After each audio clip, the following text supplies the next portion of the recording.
The rain fell in relentless sheets, soaking through my suit and plastering my hair to my forehead. I stood at the edge of the cemetery, alone, listening to the muffled sobs of distant mourners who weren't mine, who had nothing to do with the life I had lost. My wife lay beneath the fresh earth, her absence pressing down on me like the weight of the storm itself. I had expected my children to be here, to grasp my hand or whisper some comfort, but there was nothing, just the cold wind and my own ragged breathing. Memories of laughter and love felt like cruel shadows now, twisted by grief and betrayal. I wondered if the family I had raised, the sacrifices I had made, even mattered. Every step I had taken to protect, to provide, seemed invisible, like I had been standing in the wrong story all along. The rain blurred my vision, mingling with tears I refused to shed in public. Alone, abandoned, and aching, I realized the depth of isolation. This funeral wasn't just for her. It was for the life I thought I had, the family I believed I mattered to, and the brutal realization that none of them were here for me. And in that quiet, sodden moment, a seed of something sharp and relentless began to form inside me. I remember the mornings when sunlight would creep through our bedroom blinds, brushing across her face as she slept, and I would watch her for a moment longer than necessary, memorizing the curve of her smile, the way her fingers tangled in mine. Those were the moments that made life feel simple, almost safe, though beneath them, the undercurrents of tension always lingered. My children had never been particularly close, but I had hoped that love, or at least respect, would grow over time. Instead, subtle betrayals became their language, whispered criticisms behind my back, deliberate exclusions from family decisions, the way they seemed to measure their loyalty against what I could provide rather than who I was. My in-laws, once pillars of support, now watched with quiet judgment, offering advice that often felt like a cold finger pointing at my failures. Even small gestures, choosing to stay silent when a choice hurt me, siding automatically with their own interests, gnawed at my sense of stability. My wife tried to shield me from their sharp edges, but her presence, though comforting, could not erase the fact that I had become an outsider in my own home. I had worked tirelessly, balancing careers, bills, and emotional labor, all while the people I loved seemed to tally every mistake against me. Yet despite the betrayals, I never anticipated the emptiness I would feel without her, the way her death peeled back the thin veneer of familial loyalty to reveal how hollow the connections had really been. And now, standing alone in the rain at her funeral, I felt the full weight of those years, the small indignities, the silences, the smiles that masked judgment, and I realized how fragile everything had always been. The next morning, I barely had time to breathe before the sharp ring of the doorbell shattered the fragile quiet of my home. I opened the door to find them, my children, standing there with those same smug expressions I had grown to recognize over the years. Their eyes were not filled with grief or concern, but entitlement, a sense of ownership that made my chest tighten with disbelief. "We came to see the house," my eldest said casually, as if I had invited them into my life to perform this inspection. My stomach dropped. "The house is ours now," my youngest added, smirking as if I had already agreed to hand it over without question. I felt my hands clench at my sides, the urge to shout rising, but I forced myself to remain calm, masking the shock that coursed through me. How had they become so brazen, so unapologetically greedy? I had mourned with the weight of loneliness pressing down on me, and yet here they were, treating my grief like an inconvenience. Each word they spoke carried the invisible sting of all the subtle betrayals I had endured, the whispered criticisms, the deliberate silences, the way they had measured their love in coins and titles rather than in loyalty or care. I wanted to remind them of the years I had sacrificed, of the nights I had worked until my body ached to provide them with security and comfort, only to have it repaid with entitlement and impatience. But the words lodged in my throat, replaced instead with a calculated calm that only made their arrogance sharper. I realized in that moment that this confrontation would define everything to come. I would no longer be a passive participant in their schemes, no longer the man they underestimated and dismissed. The storm of outrage and disbelief that surged inside me began to solidify into something else, something deliberate. And as I closed the door behind them, my mind was already turning. weaving the first threads of a plan that they would never see coming, one that would force them to reckon with the man they had so carelessly tried to trample. As the door clicked shut behind them, I leaned against it, letting the silence stretch, masking the storm of thoughts swirling in my mind. They believed they had already won, that my grief and solitude rendered me powerless.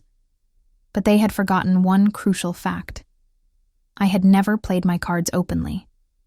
Over the years, I had quietly managed assets, legal documents, and accounts that none of them even suspected existed.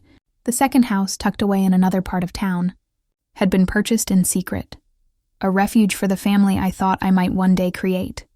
Or, failing that, a safeguard against the very kind of greed I now faced. Other accounts, investments, and carefully structured trusts had been my silent armor, invisible to their eyes, dismissed as irrelevant by those blinded by entitlement.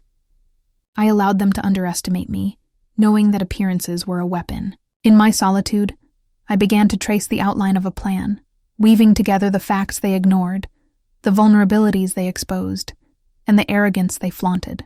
Every detail of the house, every legal loophole, every hidden account became a tool, a quiet instrument of leverage that could flip the power dynamic entirely. And though they believed they had the upper hand, I felt a sense of calm control that surprised even me. This was no longer a matter of grief or loss. It was a matter of strategy, patience, and inevitability. They would walk in expecting an easy victory, and instead, they would find that the man they thought broken had been quietly building a position of unassailable strength. Their shock, when it came, would be delicious. But for now, I allowed the mask of vulnerability to remain, giving me the freedom to orchestrate the reckoning that had been silently forming from the moment they arrived. They didn't give up easily. As I poured myself a cup of coffee, trying to steady the tension in the house, they began their campaign of subtle assaults, laced with feigned concern and calculated guilt. "Dad, you can't just sit here alone," my eldest said, voice soft but edged with expectation. "We worry about you. You should let us help with the house. It's what Mom would have wanted." Their words were coated in sweetness, but the undertone was unmistakable. Comply, or feel ashamed. I felt the familiar tug in my chest, the instinct to respond, to justify myself, to bend for their approval. But I resisted. Every attempt at manipulation, every sideways glance and carefully measured sigh, only heightened my awareness of how skilled they had become at turning grief into leverage. My heart ached, not for them, but for the audacity of their entitlement, the way they treated my mourning as a tool. I remembered the countless times I had sacrificed, smoothed over disputes, and bent myself into impossible shapes to accommodate their whims. And here they were, playing me like a child, thinking my grief made me weak. I allowed myself a silent surge of frustration, masking it behind a measured calm, feeling the simmering outrage that rose beneath my skin. I would not yield to their subtle manipulations. Instead, I let them spin their web, all while quietly mapping the vulnerabilities in their arrogance, the cracks in their sense of ownership. Each feigned sigh, each guilt-laden glance, only strengthened my resolve. Their attempt to dominate the narrative, to bend me to their will, was met with the quiet, simmering awareness that I held more power than they could possibly imagine, and soon they would learn just how wrong they had been. I leaned back in my chair, letting the tension linger in the room like a thick fog, and waited for them to speak again. Their eyes, bright with anticipation, flicked toward me, searching for weakness, for any sign that I might cave. Instead, I offered nothing. A small smile tugged at the corner of my lips as I let the silence stretch, letting them grow uneasy, unmoored. "You know," I began casually, "there are a few things you might not realize about the house. Or the accounts. Nothing has been settled yet." Their expressions shifted instantly, a flicker of confusion crossing their faces, the certainty they carried melting just slightly. My words were simple, almost offhand, but each syllable planted doubt, forcing them to question the easy victory they assumed was theirs. The subtle power reversal was intoxicating. They had arrived expecting an easy triumph, only to find the ground beneath them beginning to tilt. I allowed them to squirm under their own assumptions, watching their eyes dart, their mouths twitch, their confidence wobble. It was a quiet, calculated strike, invisible to anyone outside the room, yet devastating in its effect. For the first time, the balance had shifted, and I felt the thrill of reclaiming control without raising my voice or breaking a sweat. My calm exterior belied the storm of strategy whirling in my mind, each thought a precise move in the silent game I was now orchestrating. By the time I spoke again, their anticipation had morphed into uncertainty, and the first seed of fear, subtle but undeniable, had been planted. A few days later, I agreed to meet them at the lawyer's office, a neutral space where they assumed they could flaunt their entitlement without consequence. They arrived early, brimming with confidence, their voices lively, laughter forced yet sharp, as if the walls themselves would absorb their triumph. I followed behind quietly, letting them take the lead, letting their arrogance fill the room. The lawyer greeted us politely, unaware of the storm brewing beneath the surface. My children launched into their demands immediately, each word dripping with expectation, each gesture designed to assert dominance. "We deserve clarity on the house and all assets," one declared, eyes bright with certainty. "Mom would have wanted us to manage everything now," added the other, leaning forward as if their proximity could push me into submission. I stayed silent, letting them overplay their hand, allowing their sense of victory to grow so inflated it teetered on absurdity. Each misstep, each blundered assumption they made, only sharpened my awareness of the leverage I held. Their sense of control blinded them to the subtle cues I sent. A raised eyebrow, a quiet pause, the almost imperceptible tightening of my jaw. The tension escalated. A taut string pulled nearly to breaking, and I felt the thrill of anticipation. By letting them believe they commanded the room, I created an arena where their overconfidence would become their undoing. The public display of their entitlement set the stage perfectly, and I knew that when the time came to act, their arrogance would amplify every revelation, every reversal, making the eventual reckoning all the more satisfying. I had waited for this exact moment, letting their overconfidence blind them to the reality I had quietly built around me. While they flaunted entitlement in the lawyer's office, I had already consulted legal experts, reviewed every clause, and arranged subtle financial maneuvers that ensured the house and key accounts remained untouchable until the proper time. I let them continue their performance, smiling politely, nodding occasionally, as if I were impressed by their boldness. Behind that calm exterior, every detail of my plan was falling into place. Documents filed discreetly, assets shifted strategically, and potential witnesses positioned to corroborate the truth if needed. Their arrogance, once a shield, had become a liability. Each boast, each assumption, only tightened the web around them, and I relished watching the cracks begin to appear. The eldest's certainty faltered when a casual question revealed a legal nuance they hadn't considered. The youngest fumbled with their assumptions about the inheritance, clearly unaware of the careful safeguards I had put in place. Slowly, subtly, the balance began to tip, not with loud confrontation, but with the quiet, devastating inevitability of strategy meeting hubris. I felt the rush of control, not out of malice, but from the satisfaction of seeing justice align with my planning. They had underestimated me, counted on my grief as weakness, and now, without even realizing it, they were walking straight into the consequences of their own entitlement. By the time the meeting ended, the tension was palpable. Not theirs alone, but mine as well. A controlled, simmering anticipation of the moment when the scales would fully tip in my favor.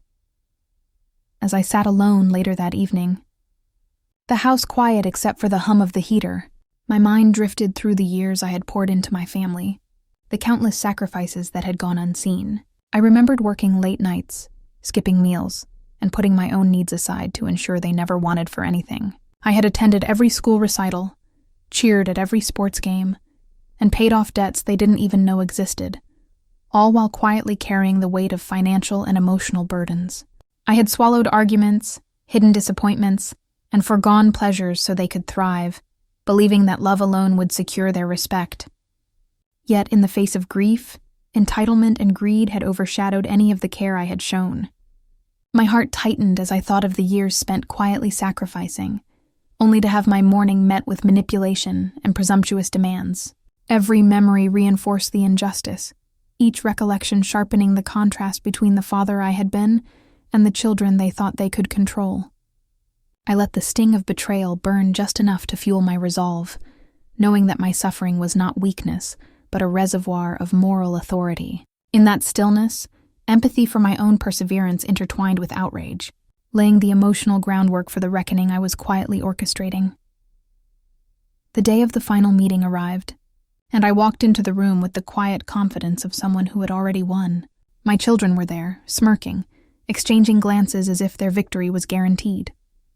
I let them speak first, letting their arrogance fill the air, their voices bouncing off the walls like a performance meant to intimidate me. When they paused for breath, I finally spoke, slow and deliberate, letting each word land with precision.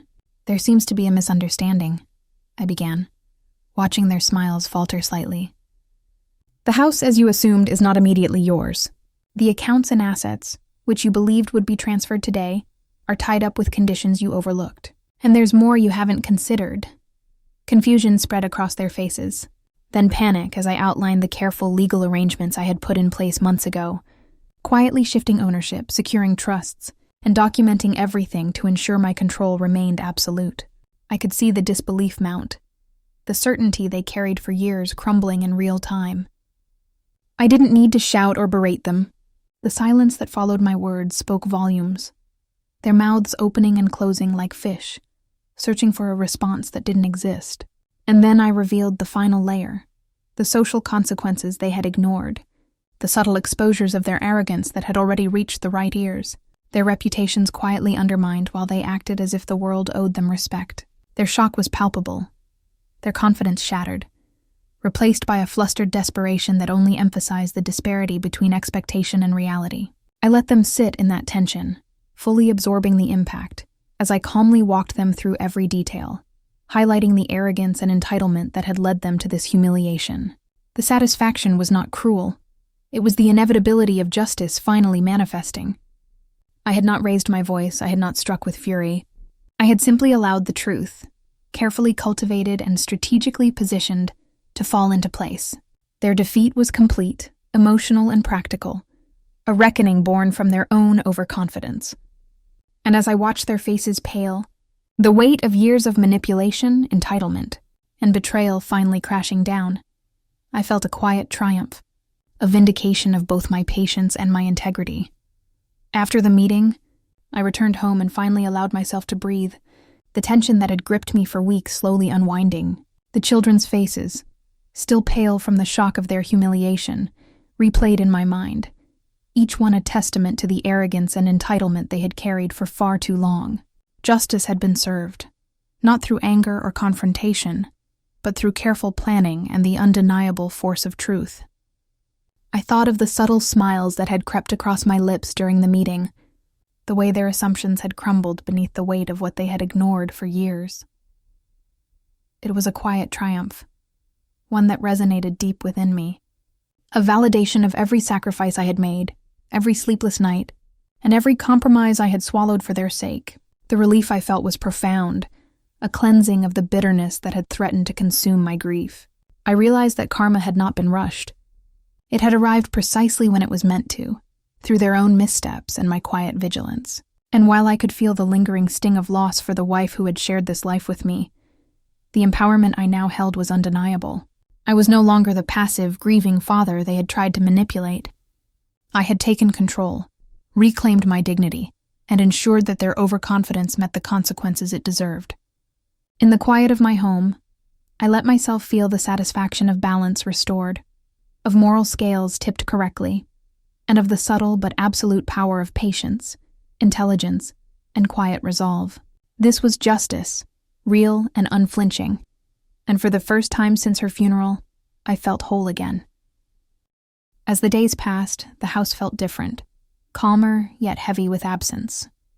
My wife's laughter no longer filled the rooms, and the silence reminded me of what I had truly lost. Yet, within that quiet, there was a sense of control I had never felt before. The children's arrogance had been tempered, the estate secured, and the truths long hidden finally revealed. I could grieve without the weight of manipulation pressing down on me, without having to question whether my love and sacrifice had meant anything. The melancholy lingered, of course, the empty spaces where joy once lived, the subtle ache of memories that could never be recreated. But alongside it came a profound sense of closure. I had faced betrayal, sorrow, and entitlement, and I had navigated each with patience, intelligence, and courage. There was justice in the balance, and though it did not erase loss, it softened the edges of grief. Standing alone in my living room, I allowed myself to feel both sorrow and empowerment, understanding that life carried both pain and vindication, and that true strength came from embracing them together. Weeks later, I received a discreet note slipped under my door, unsigned but unmistakable in tone. It hinted at quiet whispers among relatives, conversations that circled back to the decisions I had made, the truths I had revealed, and the cleverness I had wielded in plain sight. My children were learning, slowly and painfully, that their assumptions of control had been naive, and that arrogance could never outmatch foresight. I smiled quietly, imagining the subtle ways they would adjust, how pride would curtail future overreach, and how respect, long denied, might finally take root. The sense of satisfaction was different now. No longer the immediate shock of victory, but the enduring reassurance that wisdom, patience, and quiet strength had left a mark that would echo far beyond this single confrontation. Even in my solitude, I felt a deep sense of lasting control, knowing the lessons I had enforced would ripple through my family's choices, shaping them in ways they could neither ignore nor undo. It was a small, lingering triumph, a reminder that justice had not only been served, it would continue to unfold long after the storm had passed.